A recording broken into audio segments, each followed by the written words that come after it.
Čutil sem toploto njihove davno izginule sreče, kadar je zaduhtel, ki je v bližini slučajno vonj rdečih ciklamnov.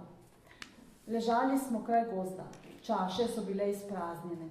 Spanec je legal na trepalnice, na moje ne.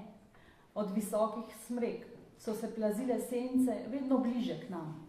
Učiteljica Makova je pela z mehkim, poltihim glasom pesem o Terezinki in nekje zadaj jo je spremljal debel bas. Helena se je nasmehljala ter se ozrla name. Zaželela si je rdečih ciklamnov, vse polno rdečih ciklamnov, da bi jo zakrili čez in čez, roke in obraz in vse telo, da bi zaspala sladko spanje v njihovem težkem duhu. In jaz sem ostal in sem ji natrgal ciklamnov, vse polno rdečih ciklamnov, da sem ji pokril roke in obraz in vse telo. Dvoje cvetov se je zamotalo v njene zlate laske. O tisti lepi večeri. Sveča gori na nočni mizici poleg postelje in noče se mi zadremati. Ostali so v mojem srcu samo spomini. Drugo se je vse spremenilo. Neki prijatelj mi je pravil, pred 2 letoma, če se ne motim, da se je Helena omožila. Takrat me je obšlo nekaj, kakor bolestna osupljost, a tudi to je minilo še tisto noč. Ostali so v mojem srcu samo spomini in kakor se dvignejo včasih v sanjah trepalnice spečih oči, vzdramili so se kdaj nenadno ob poznem mraku. Komaj zavedno, lahko, razkošno čustvo je zatrepetalo za trenutek v mojih prsih. Samo za trenutek in trepalnice so se zopet zatisnile. Vse dolgo popoldne sem presedel v kavarni nasproti one usodne hiše, zidane v staronemškem slogu. Kadil sem cigarete in gledal na cesto. To je trajalo nekaj dni.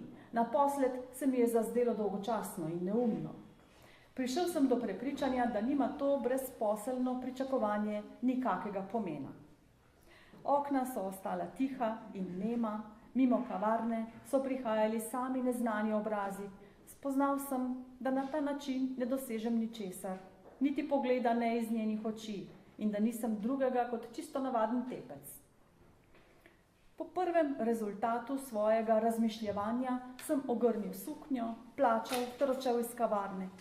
Sonce je stalo v tistem času že precej nizko. Okna 3 nadstropij so se lesketala v vroči svetlobi. Cesta je bila polna ljudi, delavci so se vračali iz tovarn. Sključena telesa, obrazi topi, nezadovoljni, prepreženi z globokimi brazdami. Ko sem vstopil v vežo, polastila se me je bojazen. Ona je omožena. Iz tega nikakor ne sledi, da bi bilo med nama nikakega razmerja več, da bi bil pretrgal sveti zakonski blagoslov, ono skrivno vez, spleteno iz sončnih žarkov. Morda je ostalo tudi na dnu njenega srca nekaj tihih spominov, lahko spečih, samo pol pozabljenih. In tudi, če se ne vzdramijo, jaz ne zahtevam ničesar, kakor da me poboža po obrazu vonj onih lepih večerov, da me pozdravijo iz njenih oči tiste davno ovenele vijolice. Drugega ničesar, kaj more biti drugega?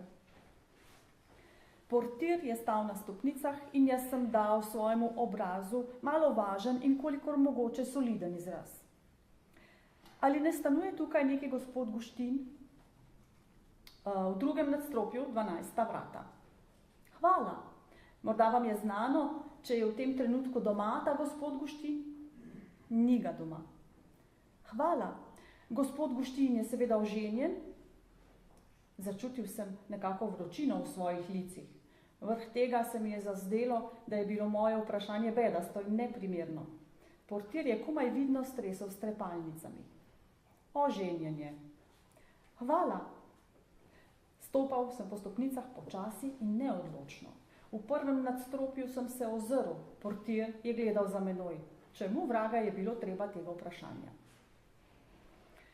Ustajalo je v meni 1000 dvomov in bojazni. Ali ni brezsmiselno moje upanje? Kakšen je namen tega upanja? Če je ostal v njenem srcu še tako sladek spomin, tedaj je to vendar samo spomin in nič več. Samo duh vijolic še duhti, samo lunini žarki še sijejo, drugo se je spremenilo. In če seževa z željnimi rokami še tako daleč v preteklost nazaj, telesa žive v sedanjosti. Spodobne besede in ob slovesu hladen poklon. Vrh tega nosi njen mož, cilinder in dolg površnik. A čemu upanje? Čemu sploh spomini in sanje? Ali se ne spodobi, da posetim znanko iz prejšnjih let? Če se dobro premisli, je bilo celo nedostojno od mene, da nisem tega storil že prej. To je navada pri dobro vzgojenih ljudeh. Vsekakor je jasno, da opravim s tem posetom samo neizogibno dolžnost, katere nikakor ne kaže odlašati. Pozvonil sem in vsa hladnokrvnost me je minila v tistem hipu. Tenki glas električnega zvonca je odmeval po nadstropju nekako svečano in skrivnostno. Oglasili so se znotraj nagli koraki, duri so zaškripale in z začudenim, skoro boječim obrazom je stala Helena pred menoj, oblečena v svetlo sinjo bluzo z belimi čipkami in kratkimi rokavi. Trudil sem se po svojih močeh, da bi spravil na usta svoboden, vljuden smehljaj, toda lica so mi bila popolnoma trda.